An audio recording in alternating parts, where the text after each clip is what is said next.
There was once a sacred stillness in the wetlands of Florida, a hush that carried the wisdom of the earth, where moss-draped cypress trees whispered lullabies to the wind, and the gentle ripple of water cradled the wild heartbeat of life. Otters danced in sunlit pools, frogs sang dusk-time hymns, and raccoons, curious and clever, scurried along fern-covered trails. It was Eden in its own wild, muddy way. But that silence has changed. It's no longer peaceful, it's haunted. The soft chorus of nature has been drowned by a darker rhythm, the slow, spine-chilling slide of scales through wet earth. A sound not born from Florida, but forged in distant jungles and brought here by the hands of humans. Burmese pythons. Imported decades ago as pets, exotic, mesmerizing, docile behind glass, but beauty is not always benign. They grew larger than anyone imagined, until their keepers could no longer hold them, physically or financially. And so, one by one, they were discarded, released into the wild with trembling hands and hopeful lies. Maybe it'll die on its own. Maybe it won't survive the climate, but the wild is not so easily fooled. It adapts. It absorbs, and sometimes it turns against its invaders. Then came Hurricane Andrew in 1992, not just a storm of wind, but a storm of destiny. It tore apart snake farms like matchstick houses and scattered thousands of pythons into the Everglades like seeds on fertile soil. Florida, humid, lush, prey-rich, became a paradise for predators, and the predators multiplied. A single female python can lay 100 eggs, and here they had no natural enemies. No jaguars, no tigers, just an endless buffet and an instinct to devour. Over the next 30 years, Florida's ecosystem began to unravel from the inside. Raccoons to 90% vanished. Rabbits, opossums, foxes, nearly erased. These creatures weren't just food. They were threads in the sacred web of life. And as each thread snapped, the balance began to collapse. Pythons didn't just eat. They erased. They swallowed deer whole, strangled 6-foot alligators, robbed eagle nests of unhatched dreams. Scientists have dissected their bloated bodies and found the remnants of 85 animal species inside. 85 stories silenced mid-sentence. It's easier to name the ones they haven't consumed. People fought back with shotguns and bounties, with organized python hunts and helicopters scanning heat signatures in the swamp. But the snakes are ghosts. They vanish in stillness, wait for weeks without blinking, strike like muscle-bound shadows.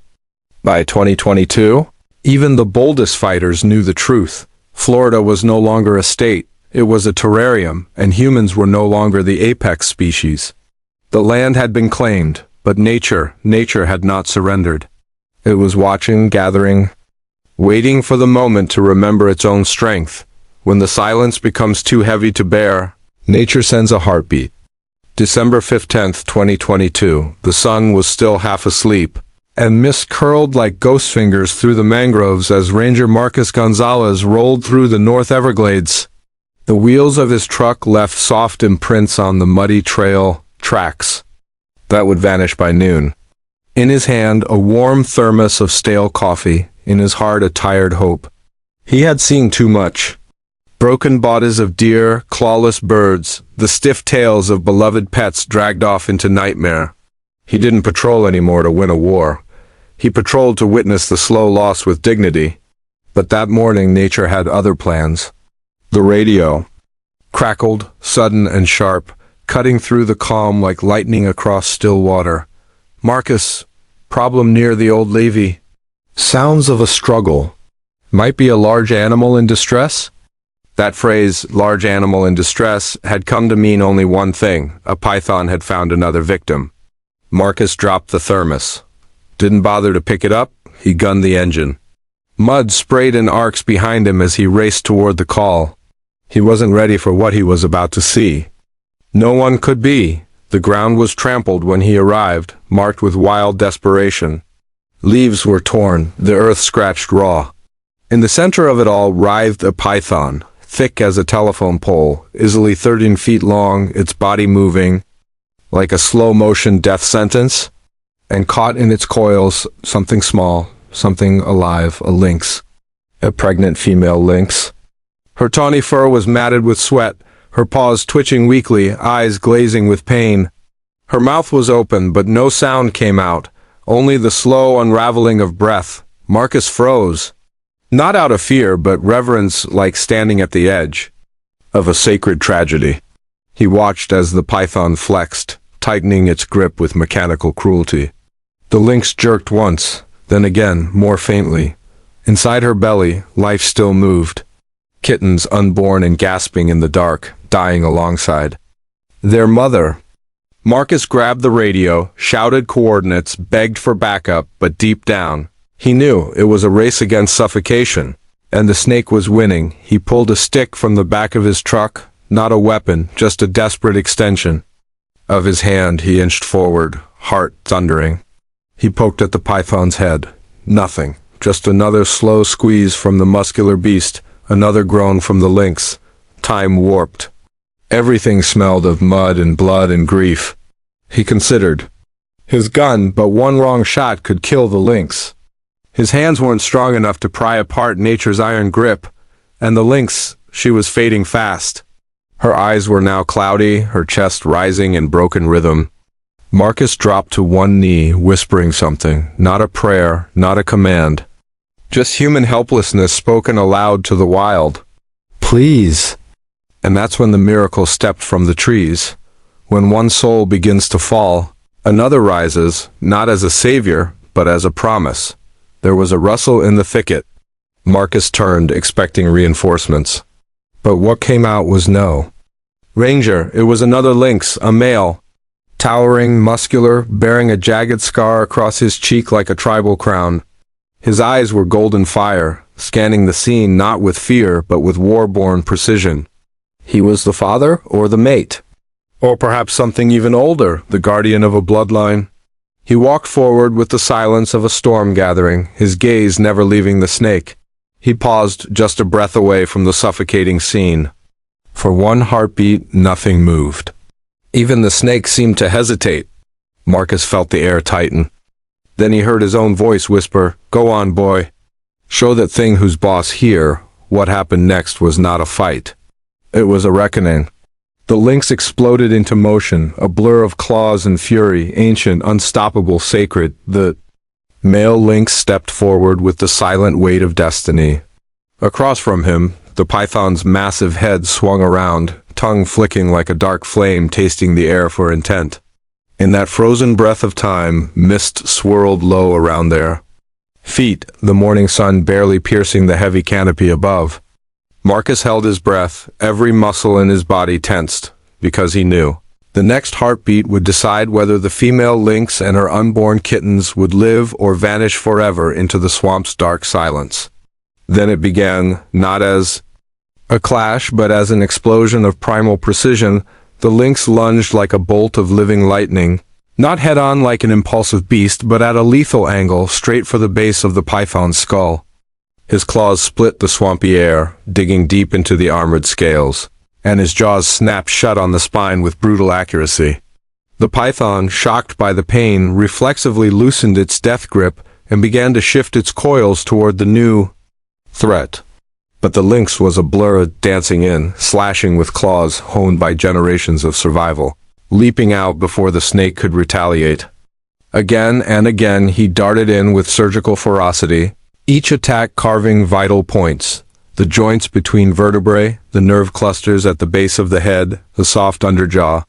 Blood sprayed in dark arcs, the python's enormous body thrashing wildly, tearing up reeds and flinging mud across the clearing. But the lynx never hesitated, his strikes impossibly fast and unerringly accurate, as if each blow carried the collective memory of every predator who had ever fought to protect life. Marcus stood frozen, a silent witness to the miracle unfolding. His lungs burned, but he barely noticed. He couldn't tear his eyes from the battle. This wasn't just a fight. It was nature reclaiming balance with breathtaking precision. The lynx was more than a hunter, he was an avenger, a guardian, a father fighting for his unborn children. Every movement was a hymn of rage and love intertwined. Time felt suspended, the morning light split into beams through the trees, illuminating flecks of blood and fur dancing in the air like macabre confetti. The python, once an unstoppable killer, now twisted in confusion, each movement slower, weaker, more desperate. Then, with a final, shuddering convulsion, the female lynx slumped to the ground. Her flanks heaved, desperate gasps of air pulling life back into her body. Her eyes flickered, focus returning. Inside her swollen belly, Marcus could see a small kick. The kittens were still alive, still fighting. Relief crashed through him like a wave. But the battle wasn't over. The male lynx pinned the python's head with ruthless strength, jaws clamping down with a bone-crunching crack that echoed like a thunderclap across the swamp. The python's body spasmed in one final death throe, then fell still. Silence returned, heavy and absolute. The lynx lifted his head, muzzle dripping crimson, and padded softly to the female's side. He sniffed her face with a gentleness that belied the fury of moments before, his tongue darting out to clean her wounds, his paw resting protectively on her trembling neck. He pressed himself against her side, sharing his warmth, his eyes locked. On her every ragged breath, Marcus exhaled shakily, realizing tears had blurred his vision. In 15 years of witnessing horrors in these swamps, he had never seen hope bloom so fiercely, so beautifully. Keywords he'd only heard in videos: animal miracle, heartwarming animal video, dramatic wildlife rescue. Felt pitifully inadequate to capture what had unfolded before him. The whine of engines and the crackle of radios signaled the arrival of the backup team, who emerged from the mist with wide eyes. They stumbled into a scene that looked almost unreal, a python's massive corpse coiled in final agony, two lynxes alive and pressed together like a single trembling heart, and a ranger kneeling in stunned reverence. Dr. Andy Morgan rushed forward with his medical kit, his face going pale as he examined the pregnant lynx. Broken ribs pressed dangerously close to her lungs, bruising darkened her flanks, and her breaths came in ragged gasps. But worst of all, premature labor had already started. "If we don't get her to the center now, we'll lose them all," he muttered grimly, fingers tracing the faint, frantic kicks inside her belly. They gently eased the female onto a stretcher. The male lynx rose, muscles tensed, eyes burning with defiance. When Marcus stepped forward to hold him back, the cat growled low, lips curling to reveal bloody fangs. He didn't attack, but neither did he back down. When a vet tech tried to herd him away with a stick, he simply circled around, never letting the stretcher leave his sight. The humans were bewildered. Lynxes were solitary hunters. Males weren't supposed to care. They didn't mate for life. They didn't guard females or watch over kittens. But here he was, stubbornly refusing every push, every shout, every attempt to separate him from the mother of his unborn young da. In the end, they gave up. They laid the stretcher in the open back of the truck, and the male jumped in without hesitation, pressing himself beside the female. As the truck rumbled down the rutted trail, every bump jolted painful groans from the lynx mother. Each time, the male reached out, touching her cheek with his paw, his low purr vibrating like a promise of survival. Dr. Morgan watched them with awe. The vehicle filled with the scent of blood and swamp water, but also something more elusive. The unspoken bond of life that refuses to let go. When they reached the wildlife center, chaos erupted. The female was whisked into the operating room, her breaths shallow, eyes half-lidded. Broken ribs threatened to puncture her lungs, blood pooled in her chest, and the contractions came in waves. Too early and too strong, Dr. Sarah Kelman, the center's most experienced vet, led the team with fierce determination. Needles flashed, 4 bags swung, medicines were pushed into her veins. But every reading, heart rate, oxygen, temperature, told the same story. She was slipping away.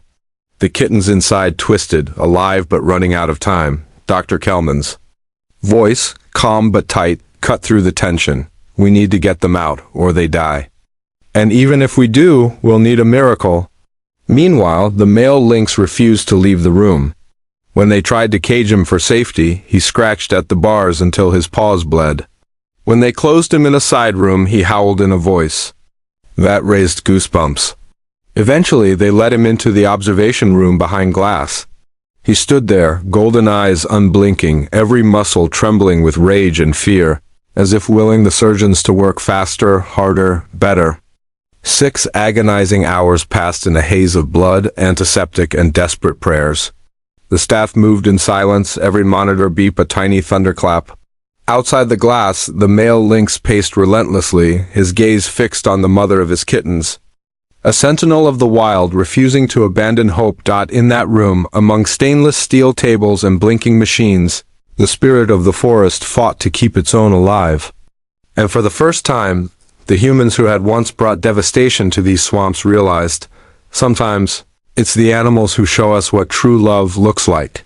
The female lynx slipped in, and out of consciousness like a ghost between two worlds. Her pulse fluttered, then stopped, then returned again, stubborn and fading. Every time the monitor shrieked flatlines, hands moved like lightning, compressions, oxygen injections. And every time she came back, barely clinging to breath. Behind the reinforced glass, the male lynx never took his eyes off her. He paced like a soul in torment, his massive frame moving in tight circles. Occasionally he pressed his forehead against the barrier, eyes closed, as though willing his strength across the space that separated them. It was a sight so human, so heartbreakingly raw, that even hardened vets turned away to blink back tears. Then tiny miracles began to arrive. The first kitten emerged, fragile, squirming, barely the size of a human thumb. Its eyes were sealed, its paws twitching with new life. A tiny squeak broke the tension in the room, and the team exhaled as one. The second kitten followed, weaker, its breathing shallow, but still pulsing with survival. Then came the third, limp, silent, no breath, no movement. Dr. Kelman didn't hesitate. She wrapped the lifeless body in warm cloth, massaged the tiny chest, breathed gently into its nostrils, and rhythmically tapped along its ribs to stimulate the heart. The room held its breath, and behind the glass so did the father. He stood, frozen, eyes locked on the scene, his whole body stiff with tension. For minutes that felt like centuries, there was nothing. Then the faintest of squeaks. Barely audible, like the whisper of life itself. But it was there. The kitten was alive. Hope bloomed. Dr. Kelman placed all 3 kittens into neonatal incubators, monitoring their vitals, checking their reflexes, clearing their airways. Slowly, methodically, the room shifted from panic to precision.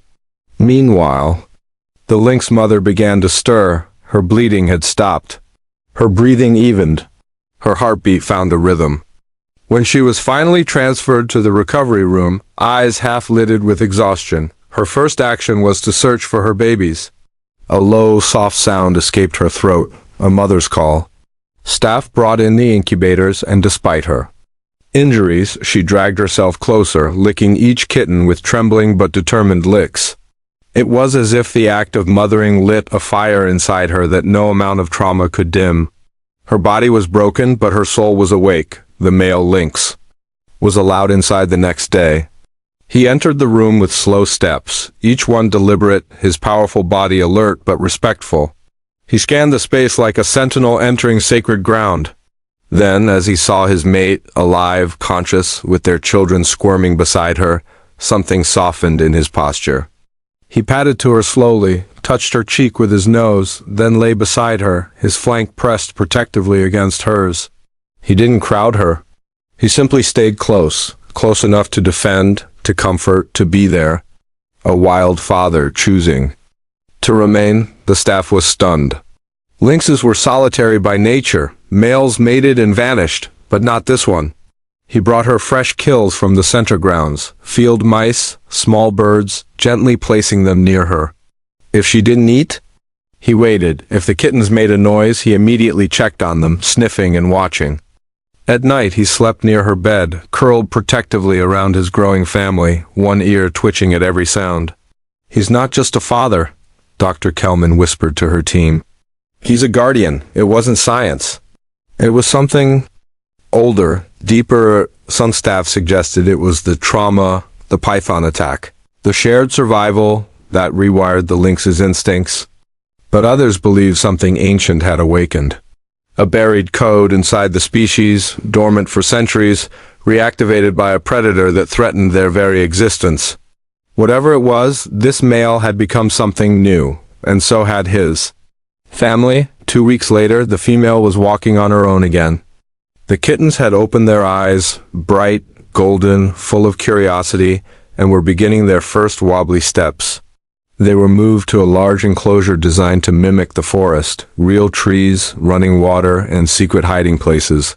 It was here that the next miracle unfolded. The male began to teach. He didn't mother them, that was still her job. But he taught them what mattered most: survival, danger recognition, predator response.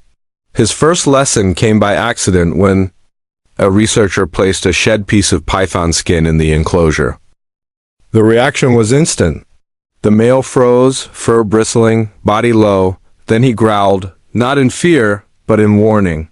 He pushed the kittens back with his body, shielding them. His teeth bared, tail puffed, muscles coiled. And then, cautiously, deliberately, he approached the skin. He sniffed, stared, growled again, louder. He called the kittens forward. Under his sharp gaze, they inched closer.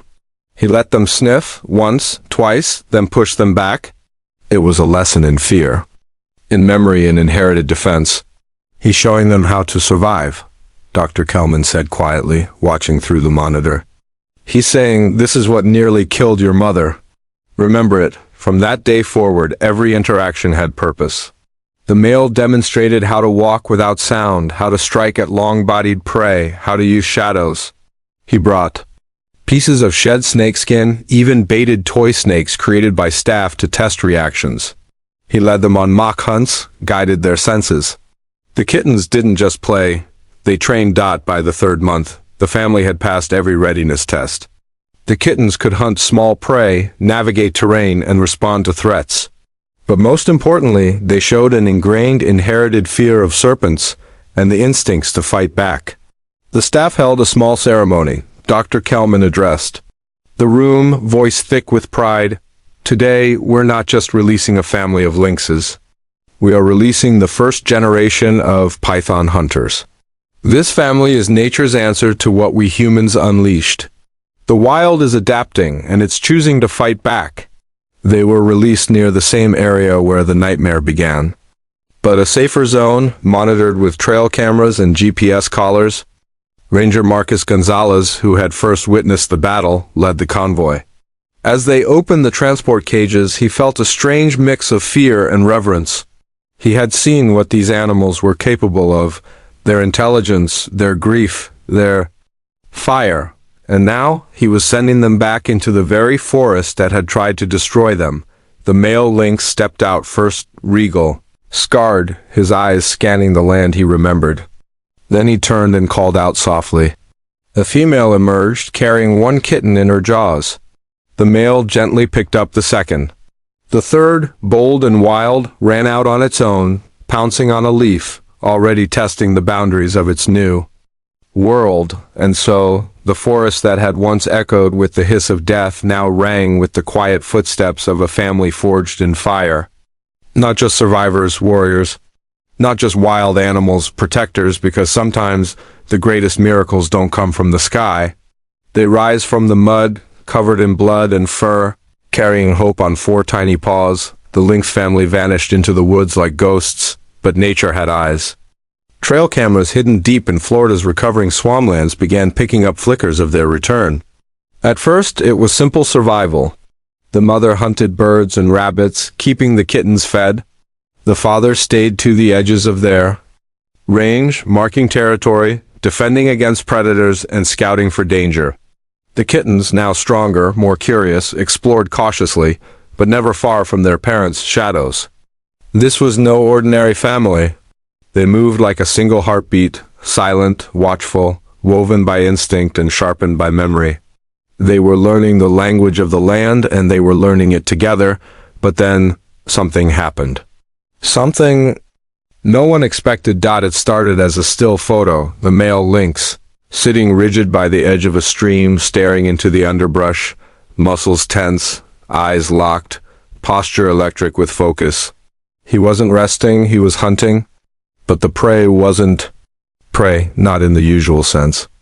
The next camera, 30 minutes later, showed the lynx again. This time, a dark, limp shape dangled from his jaws. A young Burmese python dead, neck crushed clean through. At first, biologists thought it was random, a chance encounter. But then it happened again. Another python, then another, then another. What had seemed like coincidence turned into a pattern. The lynx wasn't scavenging or feeding. He was eliminating, and he wasn't doing it for sport. Dr. Kelman and her team began tracking the male more closely. What they saw stunned them. This lynx was studying the enemy, mapping their dens, memorizing their routes. He stalked them like prey but killed them like threats. Never eating the meat, never dragging it back to his mate. It was defense.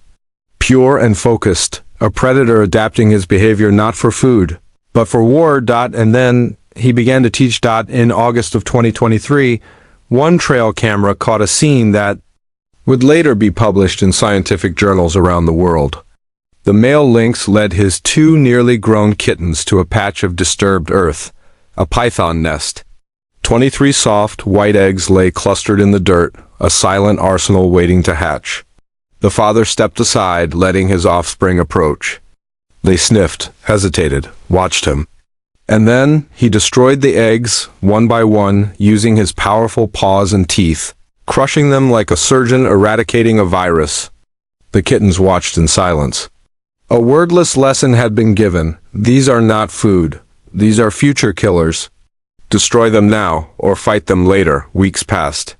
And then, proof that the lesson had been learned, a young female, barely a year old, was recorded tracking a 5-foot-long python along the marsh.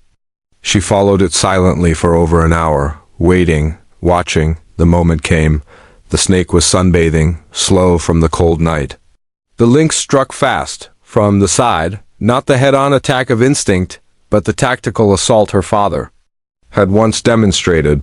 Her teeth pierced the base of the python's skull. One clean kill, no injuries, no errors. And nearby, almost invisible in the background, the father watched. He never had to step in. By the end of 2023, the Lynx family had become a unit of precision hunters.